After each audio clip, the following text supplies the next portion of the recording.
Good afternoon, everyone, and welcome. I'm Sue Ko, a proud member of the class of 1973 with a bachelor's in course 18, Mathematics. It's a privilege to serve as the chair of MIT Cardinal and Gray Society. My husband Victor and I are thrilled to have you join us for today's online lecture. Victor is also part of the Cardinal and Gray Society. He earned his bachelor's in course 6, Electrical Engineering and Computer Science in 72, followed by a master's and PhD in 73 and 81, respectively. Thank you all for joining us. Each time I attend a Cardinal and Gray event, whether in person or online, I'm reminded of how our shared curiosity and dedication to mens and manas make this community remarkable. Through our paths have taken us in many directions since MIT, the experiences, memories we create here continue to connect us deeply. On behalf of the MIT and the Alumni Association, I want to express my gratitude for your continued engagement and for helping advance our mission of creating a better world together. It's my pleasure to introduce Professor and MIT alumnus, David Mindell. David received his PhD from MIT's program in Science, Technology, and Society in 1996. He currently serves as Professor of Aeronautics and Astronautics and as Dibner Professor of the History of Engineering and Manufacturing. His research explores how humans and machines can collaborate effectively, particularly in transportation and mobility, and how technologies like ultra-wide systems can contribute. During his time at MIT, David served as director of the program in Science, Technology, and Society, housemaster of Edgerton House, and chair of MIT's 150th Anniversary Steering Committee. Before returning to MIT, he was founder and executive chair of Humatics Corporation, an operating partner at Blackholm Ventures, a visiting scientist at Woods Hole Oceanographic Institution, and a member of the NASA Historical Advisory Committee. Today, David will delve into the history of the Lunar Society, a group of 18th century scientists, inventors, and industrialists who helped spark the Industrial Revolution and discuss how their ideas can inform innovation for the future. Please join me in welcoming David Mindell as he shares his insights on an Enlightenment guide for the next Industrial Revolution. Thank you. Thank you for that very kind introduction. It's great to be here with Cardinal and Gray. I look through the list of participants, a few folks I know, and of course, I have been at MIT basically my entire adult career since I came here for grad school 35 years ago. And as was mentioned, I live on campus in Edgerton House as the head of house. And in fact, what I'm going to talk about today is in some ways a kind of very early proto-birth of a place like MIT. It's about a group of people who got together and took some pretty grand ideas about natural philosophy and the structure of the universe and very consciously applied them to industrial problems, and in so doing, created the Industrial Revolution. My book, which is just out with the MIT Press, is the same title as the talk. Doesn't quite come up here, but The New Lunar Society, an Enlightenment Guide to the Next Industrial Revolution. And I'll talk a lot about history today, but not entirely, because this is a historical book, but it's also half about what's going on today in our era of pandemics and climate change and political instability, global realignments of industry, return of manufacturing potentially to the United States, all at this moment we're on the cusp of a new era in work, new ways of understanding knowledge, obviously, new ways of understanding both artificial and human intelligence. And the book is actually not very long, but it's 44 chapters, each just a few pages each, and pretty much alternates between the contemporary world and how we think about industrial systems and how we think about transforming industrial systems and what we can learn from this amazing group of innovators from the 18th century. So 1740 to 1790 or so is the historical time period. To put it for a younger audience, and I really did write this book for a younger audience, it's a steampunk fairy tale, but it's one that actually happened. In fact, it's the original steampunk fairy tale almost by definition. It's not a book about policy, although it is very much focused on contemporary events. Um, uh, a few years ago, I led with David Autor and Liz Reynolds, MIT's task force on the work of the future. And that book was very much about policy, especially around the time of the pandemic. And this book, in some way, is my personal sequel to that project. And I'll read a little bit about what the book is about. Um, it's a book about the human dimensions of industrial improvement.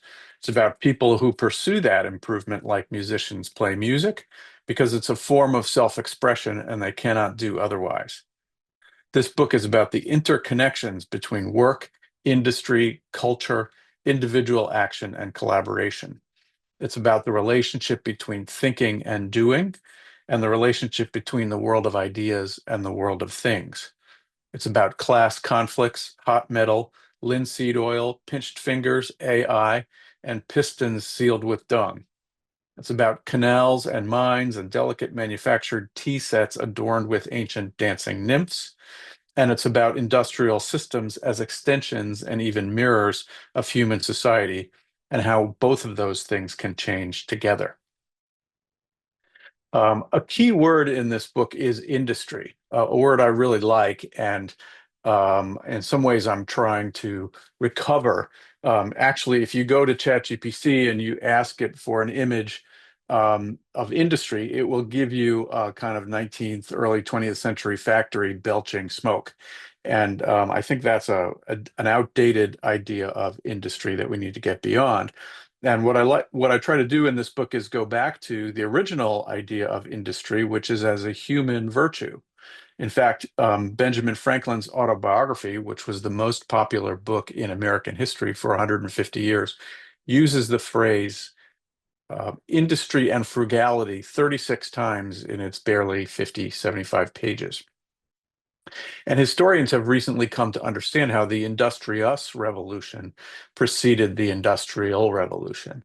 And by that, of course, we mean industry is a human virtue, the sustained application of work to some kind of problem, as opposed to idleness or sloth.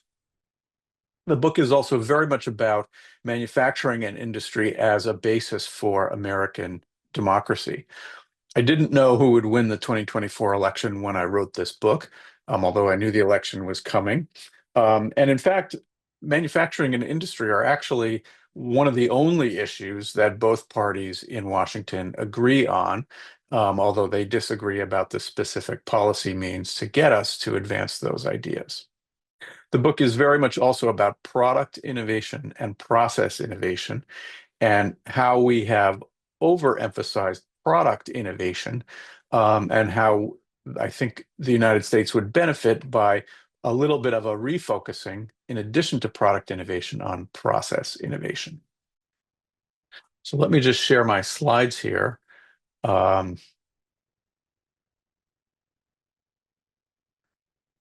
And here's the cover of the book.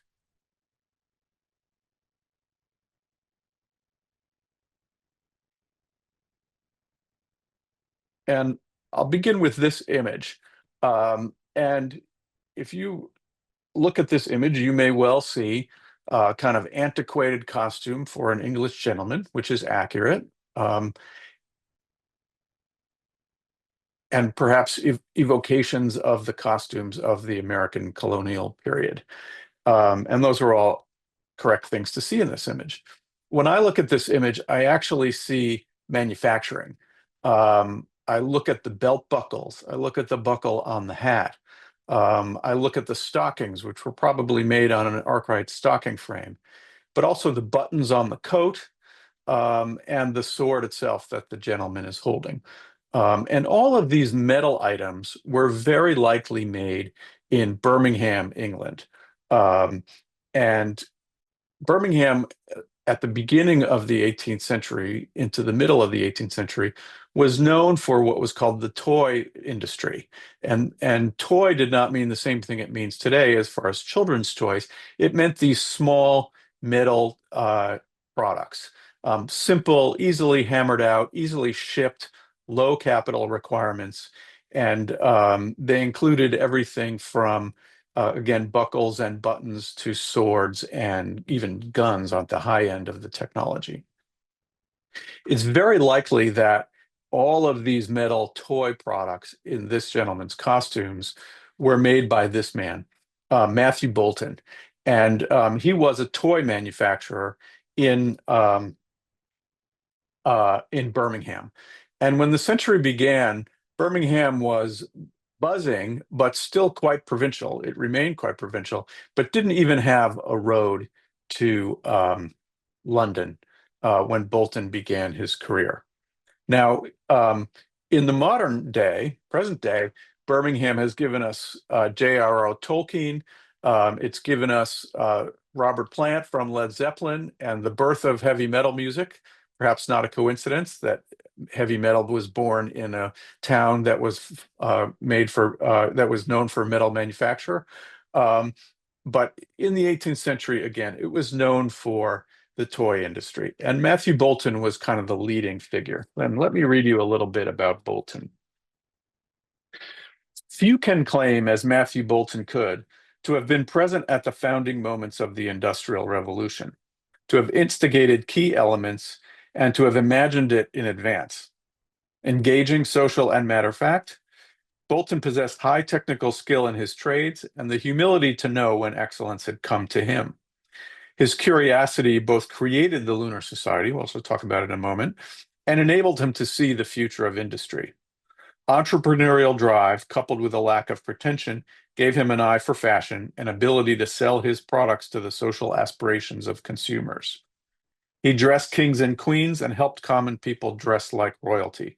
One of the facts I like about Bolton is that during the French Revolution, he minted commemorative coins, both to lionize the ancient regime and the aristocracy, and also to commemorate the beheading of the king. He was very happy to profit off of both sides there. Bolton became wealthy through business and marriage, but he never tired of industry, science, and experimentation. He was a better entrepreneur than he was a capitalist, and ultimately comprised the scale of his fortune through his expansive and expensive intellectual and business ventures. Perhaps more important to him, though, he led an interesting life, a nexus of enlightenment, charisma, industry, and power. And the story really focuses on Bolton's Soho factory in Birmingham. The factory is long gone, but you can today visit the Soho house here. And in this house, over the course of the 1760s through the late part of the century, Bolton convened a group of friends that began to call themselves the Lunar Society. And they would meet on the full moons, hence the name, so they would be able to walk home, and they would discuss various aspects of Enlightenment science, and very consciously the application of that science to their industrial pursuit. And any number of famous figures from the period were members. Bolton, when he was a young man on the rising up in Birmingham, became very good friends with Erasmus Darwin, who was Charles Darwin's grandfather. And Darwin was about the same age and a rising physician. And they became big fans of Benjamin Franklin, who was known already for the publication of his electrical work in the 1740s. probably the most famous, definitely the most famous American scientists in Europe at the time, and probably the most famous American. And in the 1760s, Franklin visited Birmingham. Both Darwin and Bolton did some electrical experiments with him, and it was really inspired by Franklin that they began these Lunar Society meetings. There was one other key figure here who I would guess you've never heard of, named William Small. And Small was a fascinating character. He was Scottish, trained as a physician. And throughout this story, the Scottish Enlightenment plays very important roles as seeding the British Enlightenment and the British Industrial Enlightenment. And Small was educated as a physician, did not find a lot of opportunities in England at the time. And so he came to Williamsburg, Virginia, to teach at the College of William and Mary. When Small showed up at the college, the rector there informed him that they had just fired the entire faculty for drunkenness and other forms of insubordination. And for a few years, Small taught the entire curriculum, every class at the College of William and Mary. And he taught what he knew, which was not theology and was not law, but was Enlightenment, empirical, natural philosophy.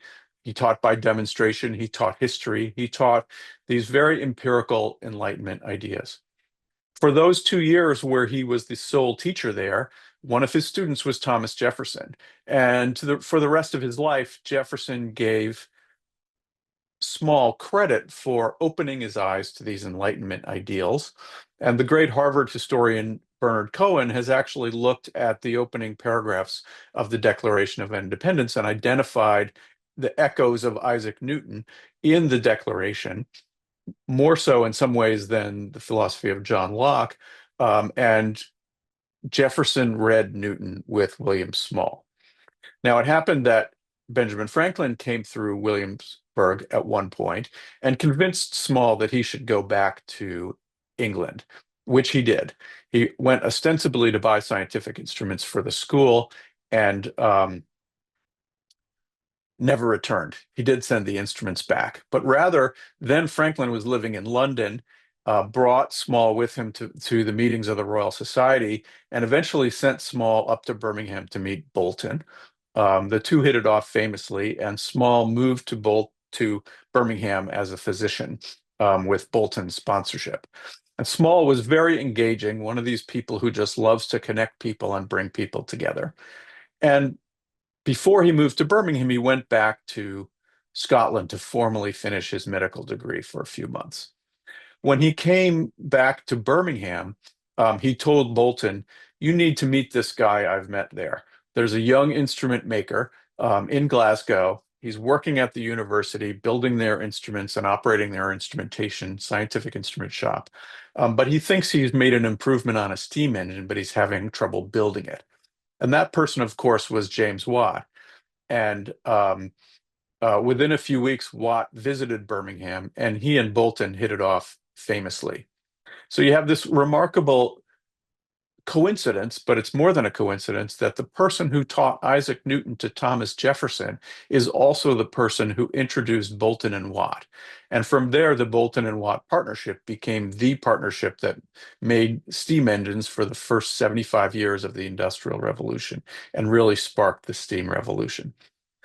Now, Small actually died at the age of 42 quite suddenly, and Bolton and Darwin were despondent at the loss of their friend, and that's what caused them to formalize these meetings that had kind of begun to form around their group and call it the Lunar Society. And then the Lunar Society met for the next 30 or 40 years and included very many of the famous machinists, engineers, scientists of this early Industrial Revolution period. And I'll talk about a few of them in a few minutes. Before I get to that, Watt had this idea for a steam engine. Of course, steam engines were well known at the time for pumping out mines, but Watt had come up with a way to condense the steam in a separate vessel from the cylinder, which meant that you didn't have to constantly heat and cool the main cylinder. And he had been working on this idea for a separate condenser for almost a dozen years already by the time he met Boulton. Watt was a kind of brilliant engineer, a great draftsman, a great designer, great insights, but not a manager, not a capitalist, always struggling to support his family and pay his bills, and actually quite depressed and lacking in self-confidence. He had a sponsor, John Roebuck, who was also a member of the Lunar Society, who was supporting his STEAM experiments, but not supporting his salary or any of his daily living expenses. Um, and after Watt met Boulton, he went back to Roebuck and said, Boulton's interested in our engine. Boulton was already enough of a prominent manufacturer that that was important for them. And and Roebuck and Watt went back to Boulton and said, we'll license the steam engine to you for 3 counties around Birmingham. And this was Boulton's response to that letter. And just this paragraph or two, I'm going to read it because it's such an interesting moment. Boulton says, my idea was to settle a manufactory near to my own. So actually building steam engines by the side of our canal. He was using water power and very dissatisfied with it, where I would erect all the conveniences necessary for the completion of engines, and from which we would serve all the world with engines of all sizes. We could engage and instruct some excellent workmen, and he's thinking here about both his labor force and his tools that those men would have, could execute an invention 20% cheaper. So he's thinking about production efficiency than it would be otherwise executed, and with as great a difference in accuracy as there is between the blacksmith and the mathematical instrument maker. Again, a key point, because Watt is a mathematical instrument maker, but what he needs are people who can scale up his instruments, literally build a scientific instrument the size of a building, which is what a steam engine was and was going to be. And Watt lacked those skills. So Boulton very quickly perceives that's the challenge. And then he concludes, and he rejects the proposal of the 3-county license. It would not be worth my while to make for 3 counties only, but I find it very worth my while to make for all the world. And this particular letter, I think even this paragraph or two in this letter, you could say is the founding document of the Industrial Revolution. It sort of contains everything in it that Boulton had in his head about where this could go. Watt imagined that he was building a machine to pump out mines, and indeed, they did use it for that. This partnership didn't go anywhere in 1769, but soon Roebuck went bankrupt. That was Watt's sponsor. And about 4 years later, Watt and Boulton formed a partnership. Again, I mentioned the Boulton and Watt partnership. They began making steam engines indeed to pump out mines, which were much, much more efficient. And they built about half a dozen, maybe 16 of them, I think, in Cornwall. And Watt was exhausted and tired, and he was done. He said, I think we've got enough here. There's probably not that many more mines that need this. I've paid off my debts for the first time in my life. I'm finished. And Boulton, in the words of one historian, dragged Watt kicking and screaming across the threshold of his own mediocrity, and brought him back to Birmingham and set him back in his drawing room and said, no, I need you to build something else. This is not primarily for pumping out mines. The value of the steam engine is for running factories. And to do that, it needs to have rotative engine, rotary motion, not only reciprocating up and down motion. And the next 4 years are actually the most productive of Watt's career. And he makes 4 key inventions that are crucial to both making the steam engine practical and reliable, but also making it a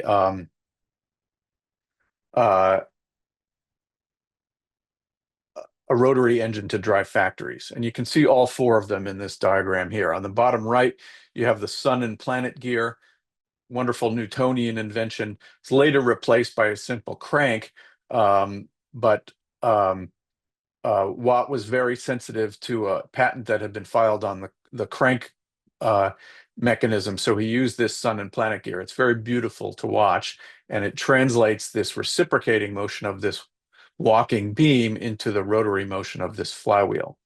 Second is the double acting steam, where the steam is presented both above the cylinder and below it, therefore doubling the power, and pushing and pulling the piston in this cylinder over here on the left side. And you can see a little bit of a diagram of this very elegant valve gear, which required an entire precision machining industry to be created that hadn't yet existed. But Watt designed this valve gear and doubled the power with the double acting mechanism, and enabled the piston to both push and pull up and down. In order to do that, the older engines simply had a chain, which you couldn't do with a double acting engine. It only worked for single action to pull the piston up.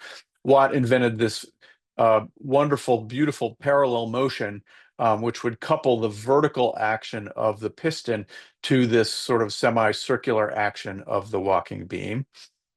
And then finally, in the center, one of my favorites is the flyball governor, famous industrial, probably the first industrial feedback mechanism that became a kind of spinning icon of mechanical motion, but really turned the steam engine into something of a clock, because it enabled the speed to be relatively constant despite changes in steam pressure, changes in load on the factory.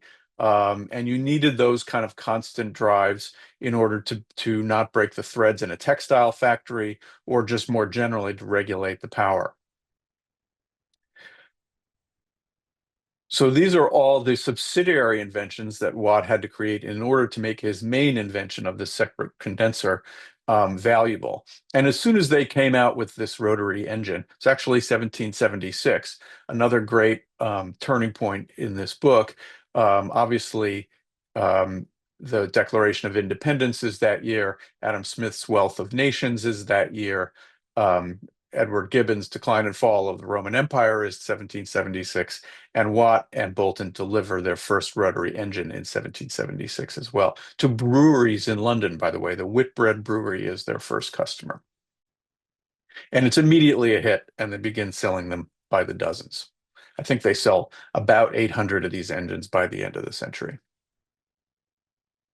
Okay, to skip up into today's world, and why is this relevant for today's world? Well, what I've portrayed here is the missing middle, something that came very much out of our Future of Work project, although it's a well-known phenomenon, which is that the labor force in the United States has taken this rather unfortunate divide between urban, professional, largely coastal, white-collar workers, knowledge workers, who have done pretty well on the technological revolutions of the last 40 years. Their median wages have basically followed the productivity gains. They have relatively strong career prospects and lifetime learnings. And you can think about design engineers, MIT graduates, various kinds of professionals, managers. Then on the left side, you have these very, very relatively low-skilled, low-paid workers who have not benefited in terms of productivity nearly as much from automation. Home health aides, food service workers, cleaning workers, security guards. These are actually difficult jobs to automate, but not particularly difficult to learn, and so relatively low paid. And we've largely lost the growth. This graph actually measures the share of employment and its growth over time of these workers in the middle, tradespeople, skilled technicians, various types of office and administrative folks who've been automated away by the more simple word processing and spreadsheet type technologies, and aging has contributed. And we have this kind of gap in the workforce. And this is a pretty well-known phenomenon among folks who study labor, folks who study work. Again, it was very much part of our Work of the Future study. Then we have what is often called the Valley of Death. which folks on this call are probably familiar with if you're in the technology world. And that is the difficulty we have of getting basic and applied research and even prototypes out into the world at scale. And what I've done here is I've taken one way to express that, which is technology readiness levels, sort of a NASA way of looking at it, but it's a useful, more general idea. But usually that valley of death is presented as the technology moves from left to right, from basic research to applied. And all I've done is flip it around so that on the right side, you see the TRL1 kind of highbrow, advanced basic research, applied research, new technology. And on the left, we have the routine commercialization. And interestingly, the valley of death lines up with that missing middle in the workforce pretty well. And my argument being that we've lost a lot of the folks who work in large organizations, in large operating companies, large manufacturing companies, who I use the phrase master chiefs because I used to go to the sea with the Navy a lot when I worked in oceanography, senior enlisted people who really know how things work. And there's a whole set of skills that have been hollowed out in the workforce. And those, by the way, happen to very often be the people who are on the front lines and able to adopt new technology and change, whether it's on a production line or in a larger operational system. And so the bifurcation of the labor force is also a bifurcation of our ability to deploy and develop technology. May have some impact on the constant recurring theme of other countries, particularly China, manufacturing things that were invented here. And leads us to sort of focus on this middle. And what can we learn and how can we strengthen this middle area of the labor force? And it's almost literally, if you look at the statistics, pivots around 2 years of college. If you have 2 years of college or above, you're generally on the right side of the graph. 2 years of college or left, you're generally drawn to the left side of the graph. Back to our Lunar Society folks, I'll tell one story of a person who was marvelously in that middle, and that's Josiah Wedgwood.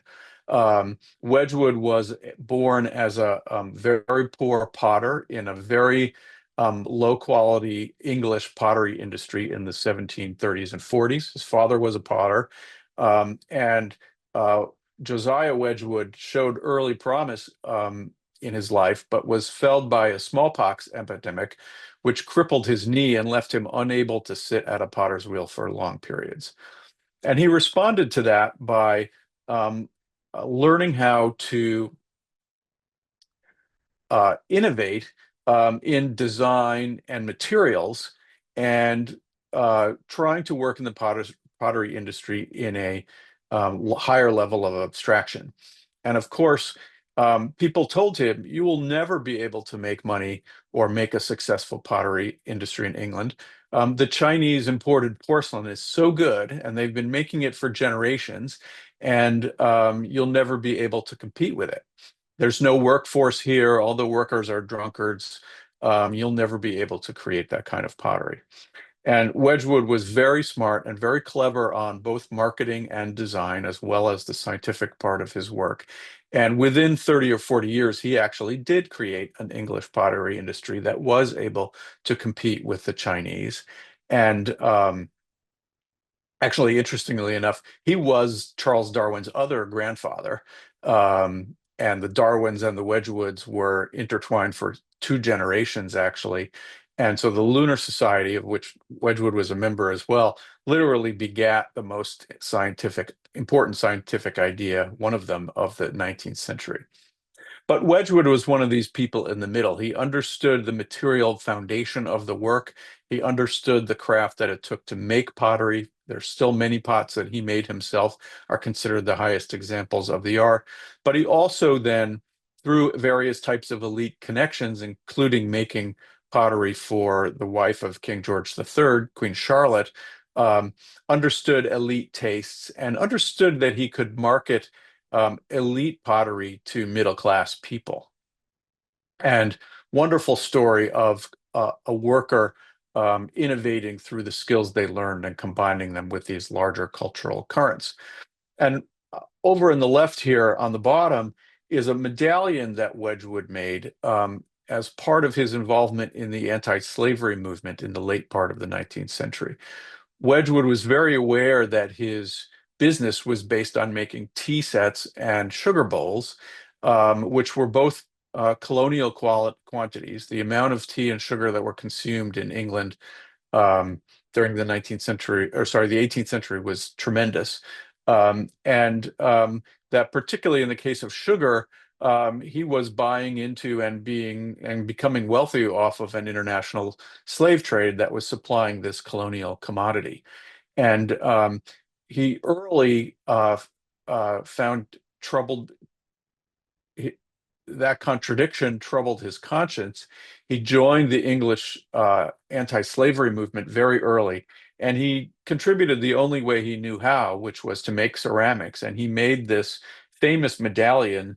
You can't probably see it, but it says it's an African slave in chains looking up to heaven, and the inscription says, "Am I not a man and a potter? Sorry, am I not a man and a brother?" And this medallion became very popular among the fashionable, both in England and even in the United States.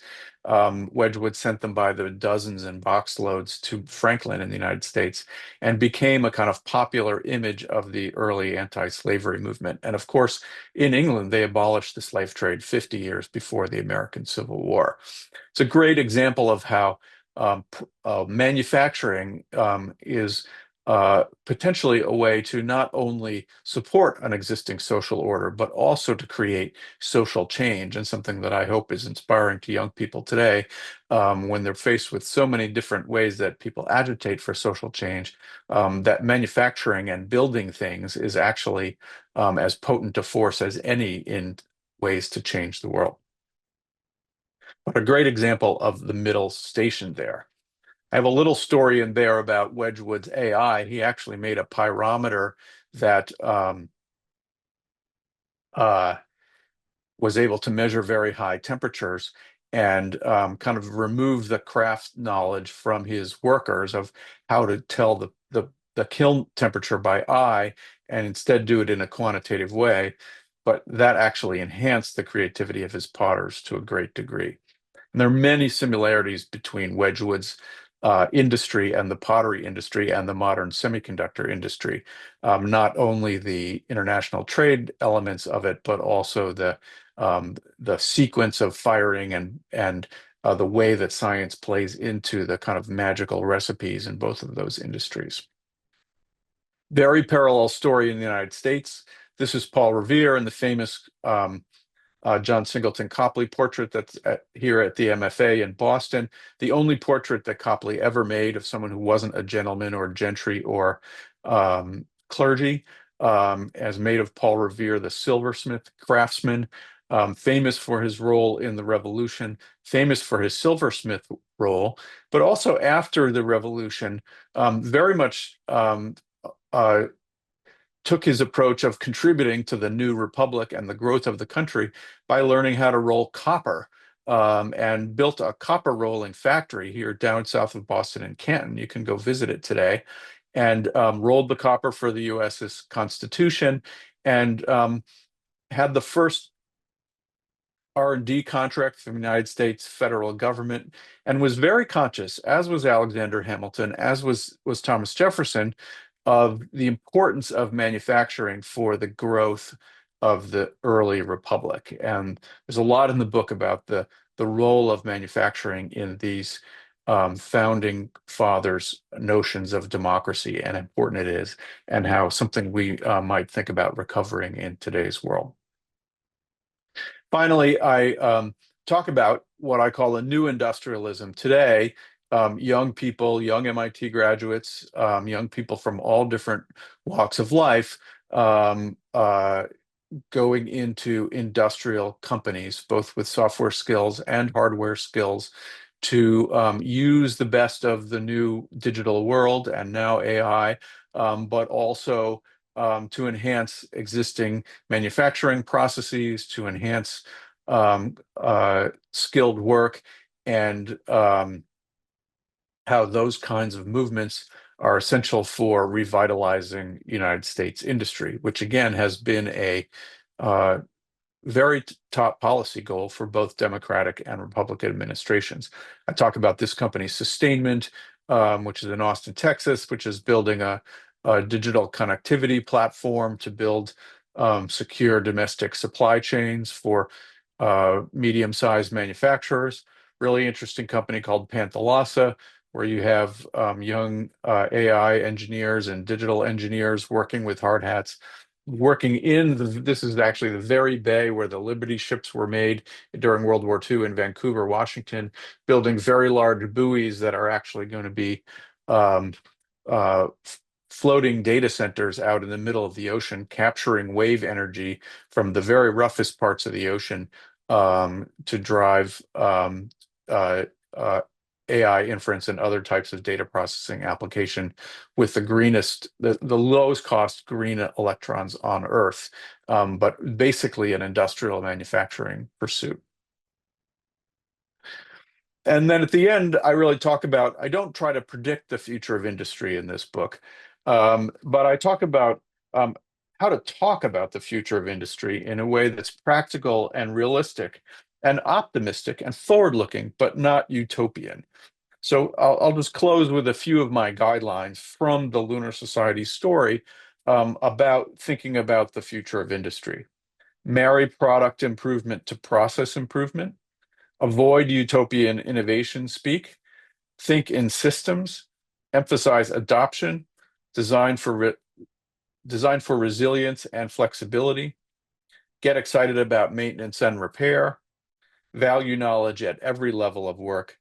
See the human intelligence embodied in every product and every system. And then finally, form lunar societies to collaborate and explore. So I will leave it at that, and thank you for your attention, and we can open it up to questions. Thank you, David. So if you want to have questions, please enter it on the bottom of your page. Okay, and I have one question here that was, we can move this.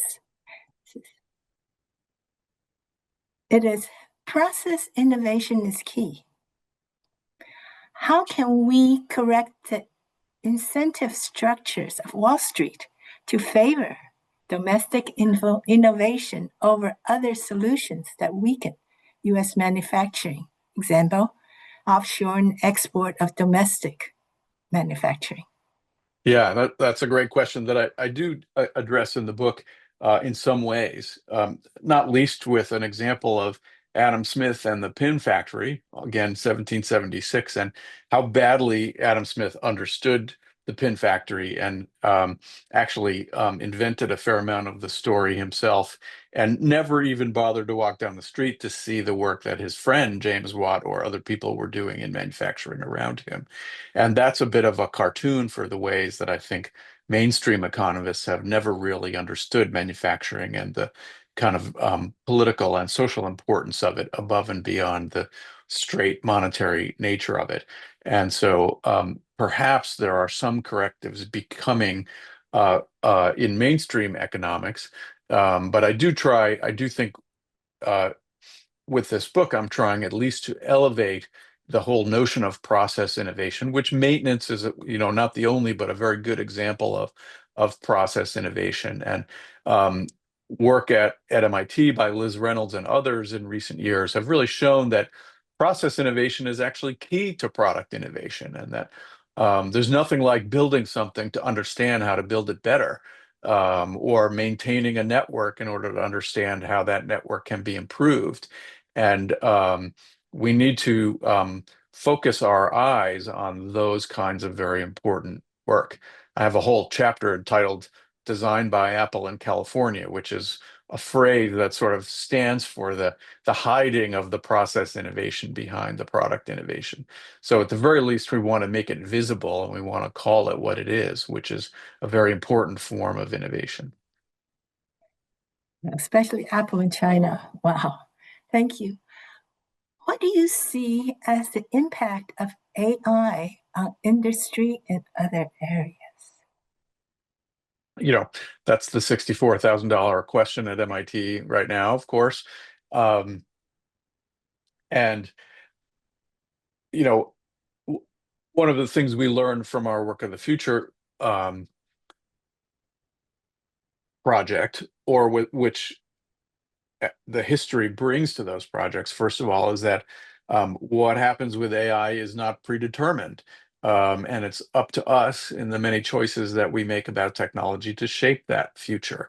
And economists are just beginning to think about how technology can be shaped rather than just coming from the outside as something happens to us. So, uh, how do we shape AI technologies in a way that um, that supports the communities and does and improves productivity in ways that are human centered? On the one hand, productivity is almost defined by doing more work with fewer human hours. That is the definition of productivity, in some ways even a definition of technology. One of the big questions, which is a social question, more than a technical question, though, is who reaps the benefits of those productivity improvements, and how do we ensure that the benefits of those productivity improvements are shared by both workers and management? And I think there are many companies actually that do a pretty good job with that. And we want to be telling those stories and amplifying them. Other companies do less well with that. So there's a great deal of choice with any given technology about how it gets deployed on the shop floor. Um, and I don't I think AI is exciting and novel in many, many ways, and that we're unsure how it plays out. I also think a lot of the way will play out will be similar to other types of these automation, autonomy technologies throughout history, going in some ways back to Wedgwood's pyrometer or many other type things. These are ways of building human knowledge into technical systems in ways that benefit the process and the workers. But a great deal matters about how they're deployed and what the nuances are there. A question from Karen. That's which. What are your thoughts about techniques such as additive manufacturing and its impact on future industrial systems? Um, you know, there are many new technologies like additive, like AI, like robotics, that are deployed in manufacturing. Some have said that they'll be essential for US reindustrialization because with fewer workers for a given process, then the US disadvantage in labor costs maybe won't be as important. I think a lot of these technologies, maybe all of them, it's a long process from a working invention to a transformation of an industrial system. I talk in the book about a rule of thumb of about 30 years, um, where once you have something that's actually working, so out of the MIT lab onto the streets, and I often say to entrepreneurs I work with, if you're really right about this, you'll just be getting started in 10 years. Um, because there's a lot of invested capital, there's a lot of infrastructure, and additive is probably 10 or 20 years into that process. Um, and um, and I think AI is also maybe 5 or 7 years into that process, but it'll take some time. And uh, we absolutely need to learn how to make things in different ways than we've been making them before. And many of these technologies are essential to that learning. Here's a different kind of question. One of the things that the Industrial Revolution did was to make work easy enough for children to do. It led to the factories in England and US employing a large percentage of children rather than having children to go to school. What do you think of the industry to turn away from the children who might not have been in their best economic interests? Sorry, can you say the question part again? What do you think got the industry, instead of having children do all the work and being easy, what do you think it changed that? I think that's what he wanted. Yeah. Well, I mean, I think so. I think that's more of a policy. Yeah, one aspect of the book that's interesting is that this focus on the 18th century was actually before a lot of these really rough factory conditions came in, and some of the more oppressive labor practices of the later Industrial Revolution in England and elsewhere in the 19th century, and the really kind of cold, calculating managerial mindset that led to them. Um, the folks in the Lunar Society were still fairly optimistic about, again, working as a potter in Burslem in 1740 was not a happy kind of work to do, both for adults or for children. It was very poor, it was dangerous, and very dirty. And Wedgwood was actually fairly innovative in protecting his workers from lead glazes and other types of workplace injuries. Not all manufacturers, of course, were so much that way. I think an economist would say the ability to turn away from child labor because of the social horror that it um, was revealed to be is partly a product of industrial prosperity and formalizing, is 100 years after the story of the Lunar Society, but formalizing work practices in a different way than people were used to, that was a little bit more humane. And actually even school, the way we commonly think of it, particularly high school, is basically a product of the industrial world where you needed people to sort of sit in rows and behave in an orderly way so they could learn how to do factory work. And our schools are still a little more than they ought to be based on 19th century factory mentalities. Which brings to this question from G.S. Ecker. How can we institutionalize at the national level vocational education at the public high school level? That's a great question, and it's been very much in the public discourse about, maybe for 20 years we overemphasized college as a destination for many students.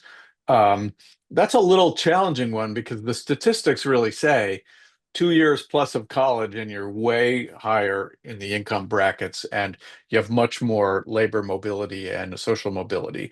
But it's also true that a lot of students went to college and ended up with a lot of debt and maybe not the skills they needed. And one of my friends, when we were working on the Work of the Future project, used to say, I have a daughter in medical school and a son who's training to be an electrician, and it's the daughter's career that I worry about because an electrician's career is a very good career right now.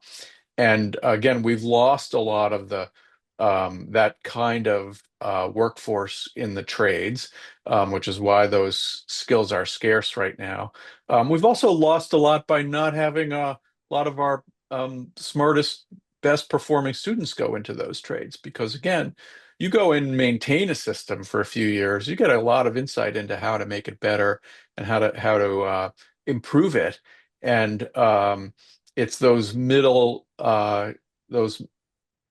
jobs in a way are really quite crucial to the economy, that we've shortened a lot. So yeah, strengthening. I mean, I always say, when I was in high school, I wasn't allowed to take um, uh, auto repair or metalworking because I was college bound, and they said, no, no, college bound kids don't take that stuff. And I learned it myself to some degree, but I would have been better off as a human being if I had better auto repair and metalworking skills. It was a plus when the women and the girls and the guys way back then had to take sewing versus woodwork. Anyway, but Yeah. here's a different one. This fantastic discussion on what lessons can be learned from prior industrial revolutions on minimizing the downside impact on the lost middle.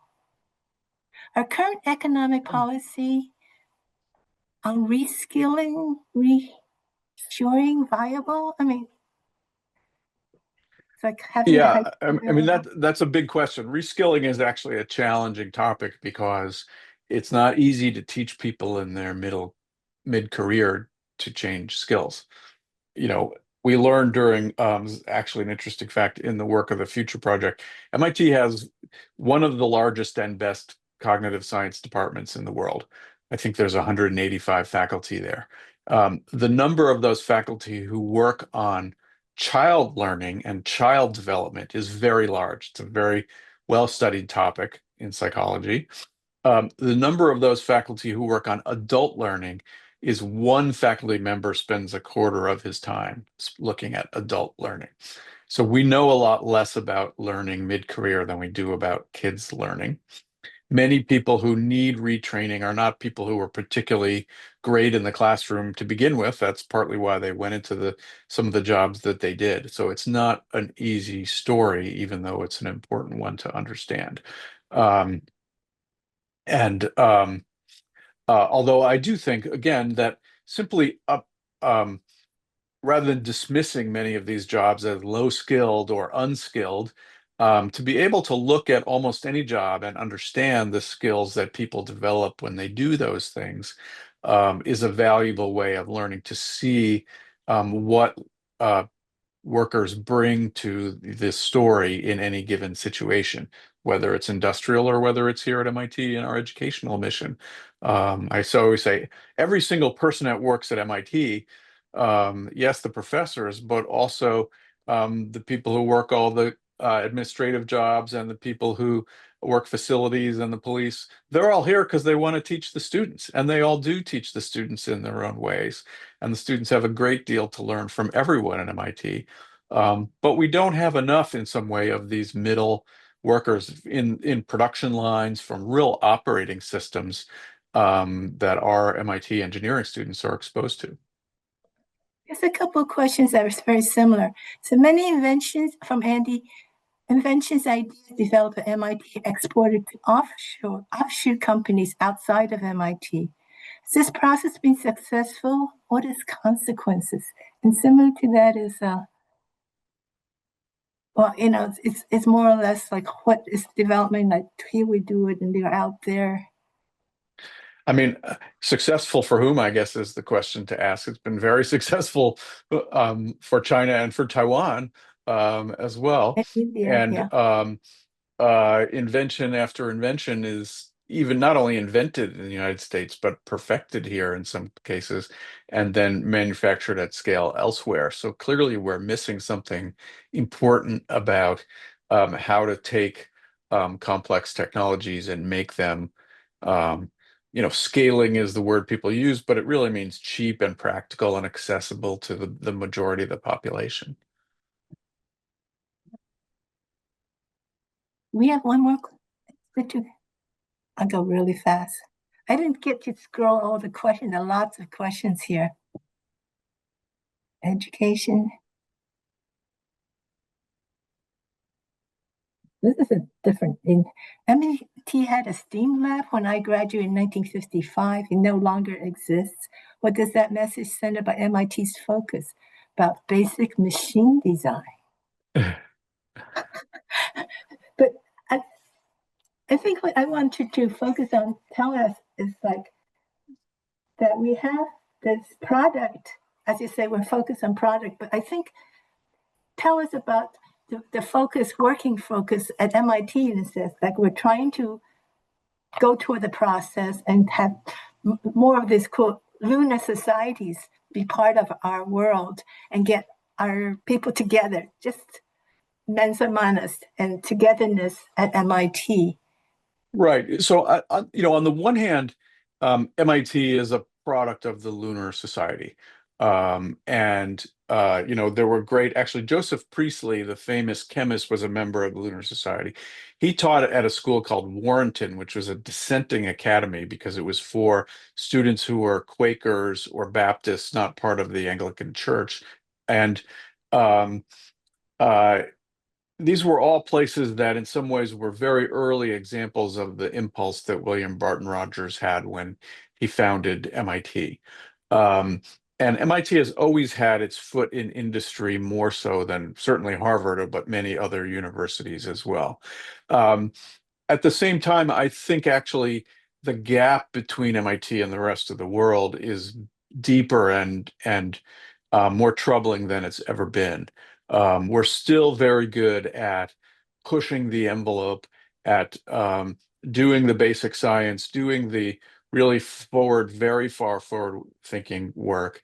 But we have not been supplying nearly enough engineers who either go back to their hometowns and build and maintain the technologies there, or who are able to, again, sort of improve the basic processes that underlie our industrial civilization.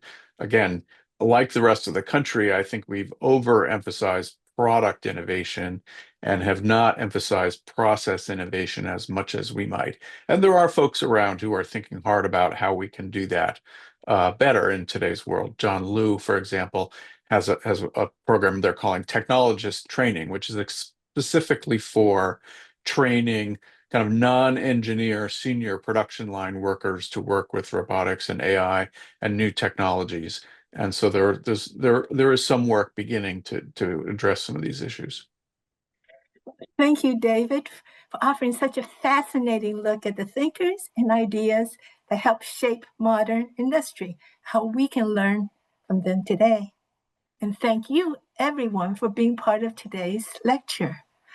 I am grateful that our group continues to gather, learn, and celebrate together even many years after our time at MIT. Wishing you all a wonderful rest of today.